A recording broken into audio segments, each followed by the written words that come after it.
The WISETalks Speech Competition 2025 was a solution-oriented public speaking event designed to nurture the creativity, critical thinking, and problem-solving skills of youth across Pakistan. It was first organized in 7 regions: Islamabad, Lahore, Gilgit, Skardu, Kohat, Karachi, and Quetta, bringing together over 425 talented students. The competition followed a comprehensive 10-point evaluation framework, which guided participants to structure their presentations effectively, outlining the problem, explaining the need for a solution, delivering a clear and engaging presentation, preparing high quality accompanying materials, conducting thorough research, evaluating the quality of resources, proposing a practical solution, assessing the potential impact of the solution,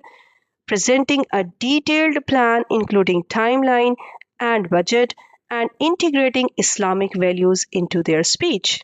The competition was conducted ensuring inclusivity and broad participation.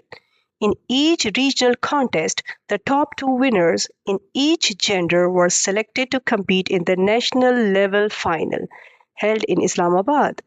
In this final round, 54 top regional winners competed for the national first and second position winners, qualifying for the international level competition. Judges evaluated participants rigorously against the 10-point criteria, ensuring fairness and high standards. The initiative received widespread appreciation from students, parents, teachers, schools, and educationists, alike for its innovative approach and focus on real-life problem solving. ELMS Pakistan announced that this competition will now be held annually to provide a continuous platform for exploring, nurturing, and celebrating the talent and potential of Pakistani youth, empowering them to become confident communicators, critical thinkers, and solution oriented leaders for the future.